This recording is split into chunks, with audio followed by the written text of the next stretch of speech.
Well, hello, it's Nancy today. It's Christmas Eve.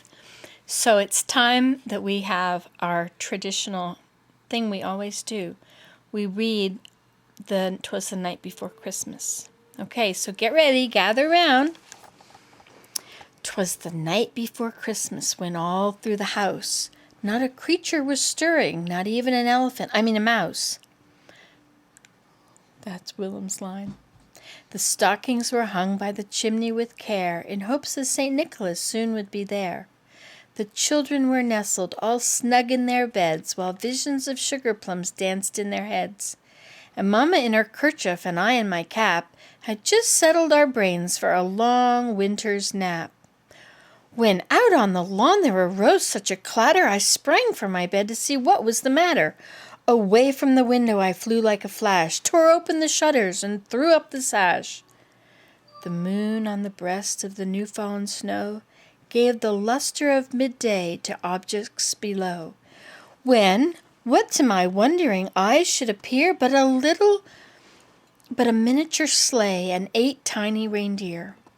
With a little old driver so lively and quick, I knew in a moment it must be St. Nick. More rapid than eagles his coursers they came, and he whistled and shouted and called them by name. Now Dasher, now Dancer, now Prancer and Vixen, on Comet, on Cupid, on Donner and Blitzen. To the top of the porch, to the top of the wall, now dash away, dash away, dash away all. As dry leaves that before the wild hurricane fly, so up when they meet with an obstacle mount to the sky, so up to the rooftop the coursers they flew, with a sleigh full of toys and St. Nicholas too. And then in a twinkling I heard on the roof the prancing and pawing of each little hoof. As I drew in my head and was turning around, down the chimney St. Nicholas came with a bound. He was dressed all in fur from his head to his foot, and his clothes were all tarnished with ashes and soot. A bundle of toys he had flung on his back, and he looked like a peddler just opening his pack. His eyes, how they twinkled, his dimples, how merry! His cheeks were like roses, his nose like a cherry. His little droll mouth was drawn up like a bow, and the beard of his chin was as white as the snow.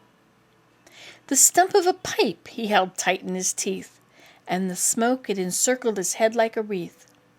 He had a broad face, and a little round belly that shook when he laughed like a bowl full of jelly. He was chubby and plump, a right jolly old elf, and I laughed when I saw him in spite of myself.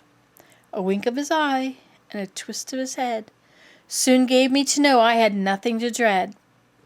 He spoke not a word, but went straight to his work, and filled all the stockings, then turned with a jerk, and laying his finger aside of his nose, and giving a nod, up the chimney he rose. He sprang to his sleigh, to his team gave a whistle, and away they all flew like the down of a thistle.